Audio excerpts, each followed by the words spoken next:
এই কবিতাটা স্পেনকে নিয়ে লেখা। স্পেন একটা সময় গৃহযুদ্ধে জর্জরিত হয়ে গেছিল। এই কবিতার নাম আবার বলছি আমি, দ্য ওয়ে স্পেন ওয়াজ বা হোয়াট স্পেন ওয়াজ। কেন দুটো নাম? তার কারণ অরিজিনালি ইংরেজিতে লেখা নয় কবিতাটা। এই কবিতাটি ইংরেজিতে ট্রান্সলেট করা হয়েছে এবং ট্রান্সলেট করতে গিয়ে বিভিন্ন মানুষ বিভিন্নভাবে ট্রান্সলেট করে দিয়েছেন, সেই জন্য নামগুলো আলাদা আলাদা। লিখেছেন পাবলো নেরুদা। এবার প্রশ্ন হচ্ছে, পাবলো নেরুদা কি স্পেনের মানুষ ছিলেন? না, তিনি নিশ্চিতভাবে স্পেনের মানুষ ছিলেন না। পাবলো নেরুদা চিলির মানুষ ছিলেন। কিন্তু পাবলো নেরুদা আবার কমিউনিস্ট ছিলেন, মানে মার্ক্সবাদী বিচারধারাতে বিশ্বাস করতেন। এই স্পেনে মার্ক্সবাদী বিচারধারা ছিল এবং এই মার্ক্সবাদী বিচারধারাকে ধ্বংস করে দিয়েছিল এই সিভিল ওয়ারের মাধ্যমে। তখন তিনি একটা দুঃখ প্রকাশ করছেন পাবলো নেরুদা, কারণ তিনি মার্ক্সবাদী বিচারধারাতে বিশ্বাস করতেন পাবলো নেরুদা। তা যাই হোক, এই বিষয়গুলো আমাদের ব্যাকগ্রাউন্ডের মধ্যে উঠে আসবে। যদি স্ট্রাকচারের কথা বলি, এখানে 22টা লাইন রয়েছে, কোথাও কোথাও 21টা লাইনও রয়েছে। প্রথমে 12টা লাইন, তারপর 5টা, তারপর 5টা লাইন। রাইম বলে কিছু নেই। পাবলিকেশনে যদি কথা বলি, collection of poems, third residence collection of poems প্রকাশিত হয়েছে। স্পেনিশ ওয়ারের হিস্ট্রির উপর দাঁড়িয়ে আছে। স্পেনে একটা পরিস্থিতি তৈরি হয়েছিল যেখানে ন্যাশনালিস্ট পার্টি, মানে দেশের প্রেমী মানুষ, ওদের দেশের যারা কালচারকে প্রমোট করে, ওদের দেশের মানুষ, ওদের ধার্মিক মানুষ, সব একদিকে হয়ে গেছিল, তারা হলো ন্যাশনালিস্ট পার্টি। আর অন্যদিকে ছিল কমিউনিস্টরা, মানে মার্ক্সবাদী মানুষ। এদের মধ্যে বারবার সংঘর্ষ হয়, ইলেকশন হয়, সংঘর্ষ হয় এবং আলটিমেটলি সিভিল ওয়ারে শুরু হয়ে যায়। সিভিল ওয়ার বহুদিন ধরে চললো। 1930 থেকে সিভিল ওয়ারটা অ্যাকচুয়ালি শুরু হয়, রাজতন্ত্রকে উচ্ছেদ করার পর থেকে।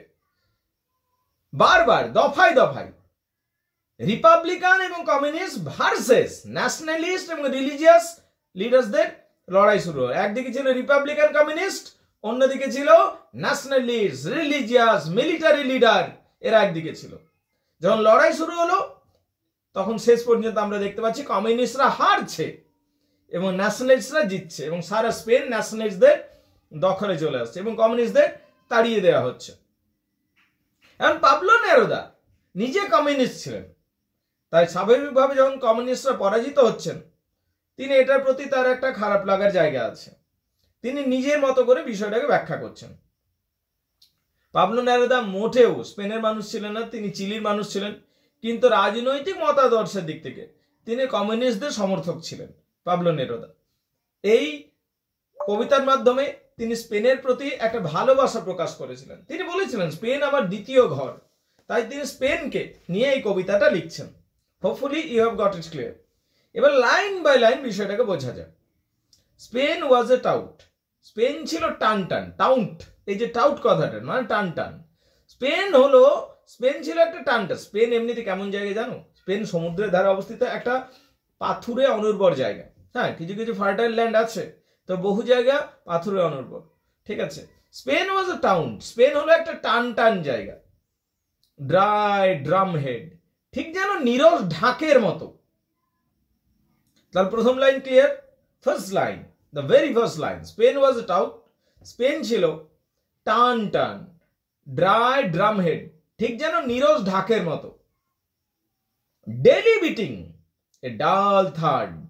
ডেলি বিটিং, প্রত্যেক দিন। ডেলি মানে প্রত্যেক দিন, বিটিং মানে দামামা বাজতো। মানে সিভিল ওয়ার চলছে, স্পেনের মধ্যে সিভিল ওয়ার শুরু হয়ে গেছিল। ওই একদিকে ন্যাশনালিস্ট পার্টি আর একদিকে কমিউনিস্ট, এদের মধ্যে রোজেই মারপিট হতো, কোথাও না কোথাও মার্ডার হতো, রাস্তাতে গোলাগুলি চলতো, এই সমস্ত চলছিল। ডেইলি বিটিং, এবং যখন যুদ্ধ শুরু হতো তখন ঢাক বাজতো, বা কেউ জিতে গেলেও ঢাক বাজতো। ডেইলি বিটিং, প্রত্যেক দিন যুদ্ধের ঢাক বাজছে, শোনা যায়। এ ডাল থার্ড, একটা নীরস গর্জন যেন আমি শুনতে পাই।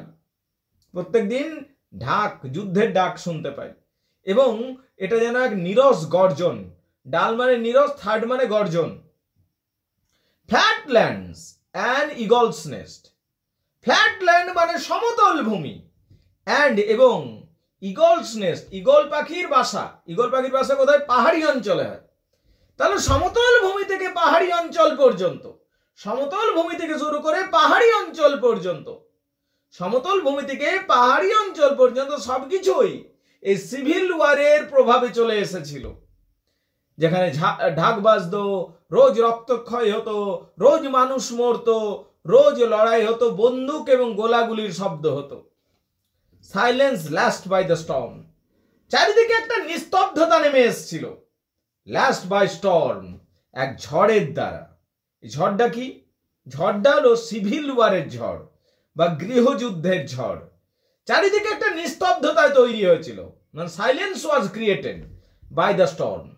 একটা ঝড়ের দ্বারা একটা নিস্তব্ধতা তৈরি করা হয়েছিল, একটা ঝড়ের দ্বারা একটা নিস্তব্ধতা তৈরি করা হয়েছিল। স্টর্ম কি? স্টর্ম সিভিল ওয়ারের স্টর্ম, মানে সিভিল ওয়ার মানে গৃহযুদ্ধের ঝড়টা হয়েছিল। এইটুকু বলো, বুঝতে পারলে কিনা? Everybody gets it clear? Come on, এইটুকু আগে আমাকে জানাও, বুঝতে পেরেছো কিনা?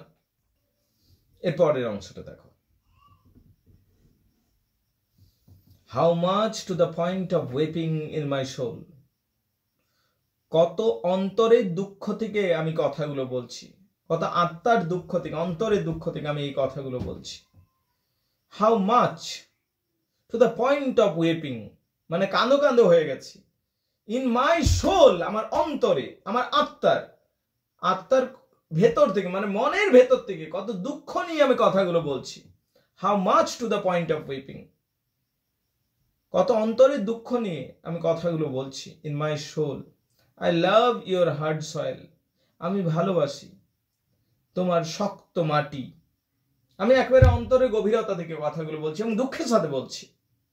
I love your hard soil, আমি তোমার, হে স্পেন, হে আমার মা, আমি তোমার শক্ত মাটিকে ভালোবাসি। ইউর পোর ব্রেড, তোমার শক্ত মাটিকে ভালোবাসি, তোমার শক্ত রুটিকে ভালোবাসি। মানে দেশের প্রত্যেকটা জিনিসকেই আমি ভালোবাসি। তোমার শক্ত মাটিকে ভালোবাসি, তোমার শক্ত রুটিকে ভালোবাসি। ইউর পোর পিপল, তোমার গরিব জনতাকে আমি ভালোবাসি। How much in the deep place, how much in the deep place of my being there is still lost flower, এবং এটা যেন এখন একটা লস্ট ফ্লাওয়ারের মতো হয়ে আছে আমার কাছে। Of your wrinkle village, of your wrinkle village, স্পেনে প্রচুর পুরনো গ্রাম আছে, তো সেই জন্য বলা হচ্ছে এখানে তোমার অনেক পুরনো গ্রাম রয়েছে। রিঙ্কেল, রিঙ্কেল মানে ঝুরি, ঝুরি কাঁধে পড়ে, বৃদ্ধ মানুষদের পড়ে।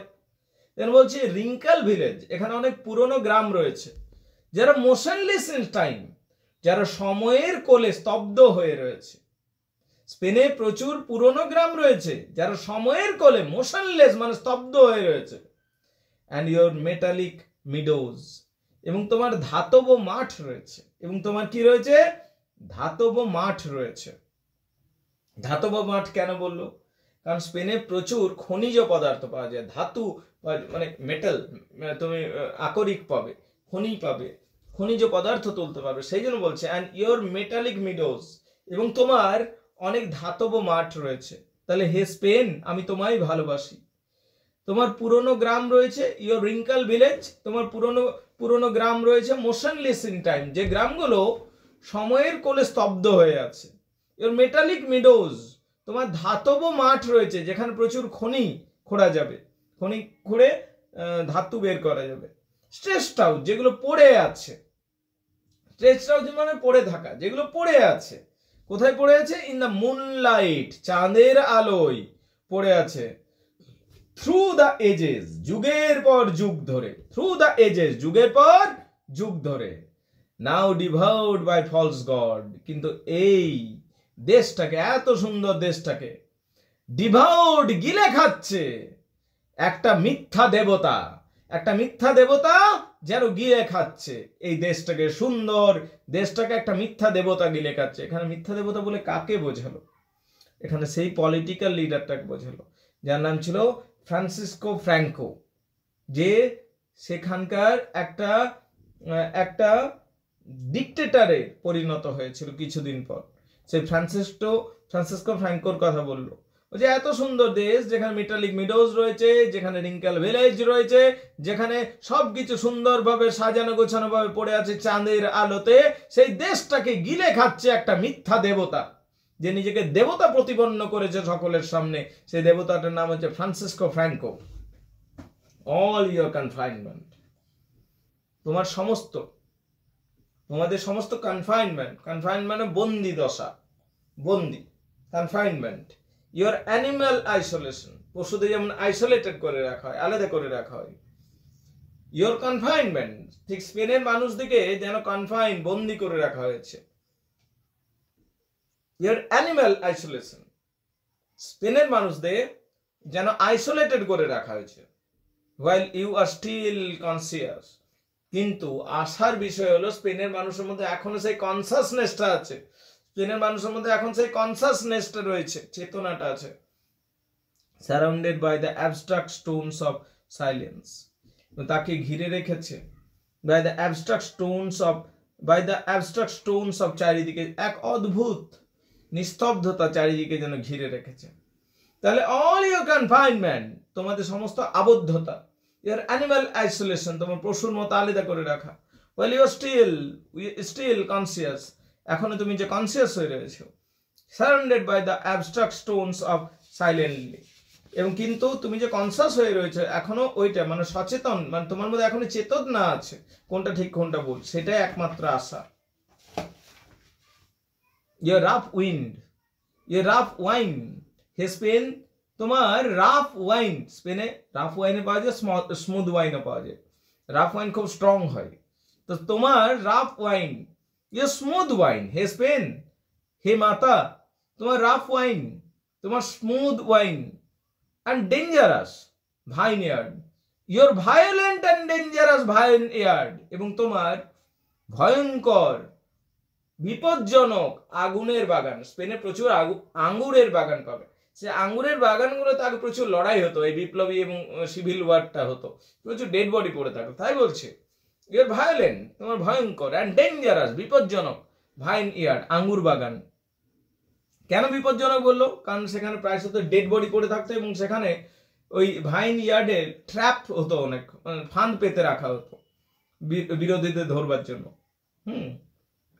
তাহলে your violent and dangerous vine yard, তোমার বিপজ্জনক এবং ভয়ঙ্কর আঙ্গুর বাগান, ঠিক আছে,